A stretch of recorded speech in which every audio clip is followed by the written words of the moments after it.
kata Jenderal Widodo. Letudul Arif disergap pasukan dari Yon 402 dan KKO TNI Angkatan Laut. Letudul Arif adalah salah satu tokoh yang punya peran penting di balik peristiwa penculikan para jenderal penting Angkatan Darat pada awal Oktober tahun 1965.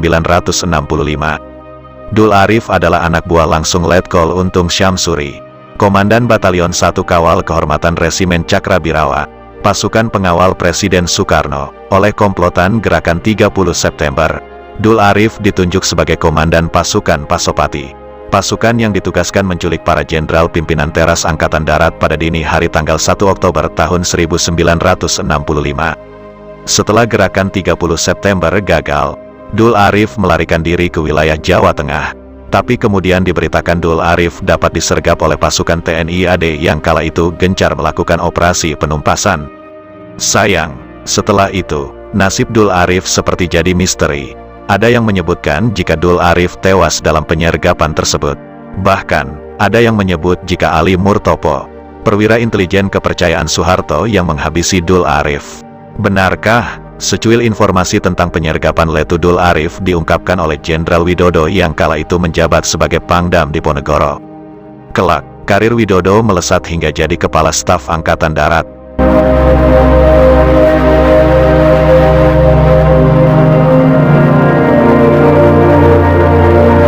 Dalam buku Pancawarsa Super Semar, Jenderal Widodo mengungkapkan, saat dia masih bertugas sebagai Kepala Staf Kodam 7 Diponegoro sejak Januari tahun 1966, ditugaskan untuk mengembalikan integritas komando di Kodam Diponegoro yang berantakan akibat peristiwa G30 SPKI. Pengembalian integritas komando itu menurut Jenderal Widodo terpecah menuju 3 sasaran secara simultan, yakni: pertama, pembersihan ke dalam Selagordenya sendiri secara terus-menerus dan konsolidasi ke dalam. Kedua, pengejaran dan penumpasan terhadap oknum-oknum ABRI yang karena terlibat dalam pengkhianatan itu kemudian melarikan diri ke hutan. Ketiga, pengejaran dan pembersihan terhadap oknum-oknum masyarakat yang terlibat langsung ataupun tidak langsung dalam gerakan pengkhianatan G30 SPKI. Dalam hal ini, dengan bekerja sama erat dan serentak dengan unsur-unsur masyarakat lain yang sudah berkobar-kobar akan mengganyang sisa-sisa G30 SPKI yang di Jawa Tengah dan Yogyakarta ini sangatlah besar jumlahnya, kata Jenderal Widodo. Dari pengejaran dan penumpasan terhadap oknum-oknum utama-utama pelaku Dewan Revolusi dari kalangan Kodam 7 Diponegoro, kata Jenderal Widodo, hasilnya sebagai berikut. Pertama, ex-Letkol Usman Sastrodibroto, ex-Mayor Sumadi Raharjo, ex-Kapten Soekarno dapat disergap pada tanggal 9 Desember tahun 1965 oleh Batalion E atau Batalion 405 Brigif 4. Kedua, penyergapan ex-Kolonel Sahirman, ex-Kolonel Marjono, ex-Mayor Sukirno pada tanggal 14 Desember tahun 1965 oleh RPKAD dan Puter Pratengaran. Ketiga, oknum-oknum G30 SPKI lainnya yang juga tertangkap di wilayah Jateng antara lain: ex-Letkol Untung yang tertangkap pada tanggal 11 Oktober tahun 1965 di Tegal oleh Kesatuan Hansip.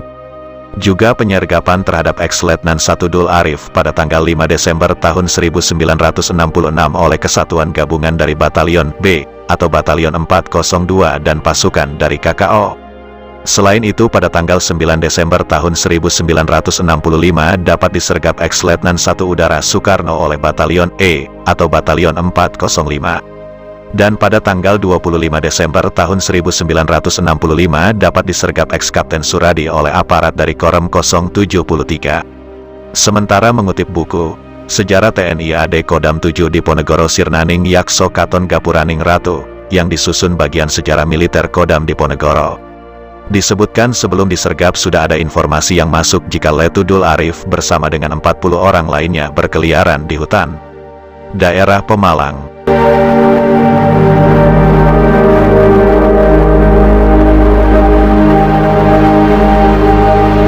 Menurut Rum Ali dalam buku Titik Silang Jalan Kekuasaan tahun 1966, Mitos dan Dilema Mahasiswa dalam Proses Perubahan Politik tahun 1959 sampai tahun 1970 yang disusunnya. Apa yang semula direncanakan sebagai penjemputan para jenderal untuk kemudian diperhadapkan kepada Presiden Soekarno setelah diinterogasi untuk memperoleh pengakuan akan melakukan kudeta. telah berubah menjadi peristiwa penculikan berdarah yang merenggut nyawa 6 jenderal dan 1 perwira pertama.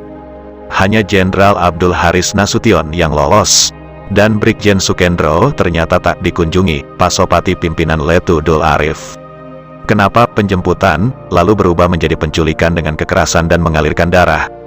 Ternyata, masih menurut Rum Ali dalam bukunya, tanpa sepengetahuan Brigjen Suparjo dan Kolonel Abdul Latif, 2 perwira yang paling tinggi pangkatnya dalam gerakan 30 September, Letnan Kolonel Untung mengeluarkan perintah kepada Letnan 1 Dul Arif untuk menangkap para jenderal target itu, hidup atau mati.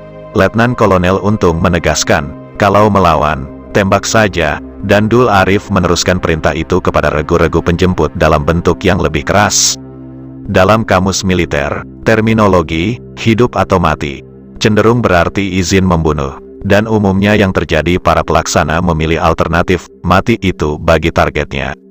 Apalagi bila yang akan ditangkap itu melakukan perlawanan, hampir dapat dipastikan bahwa yang dipilih adalah alternatif, mati tersebut.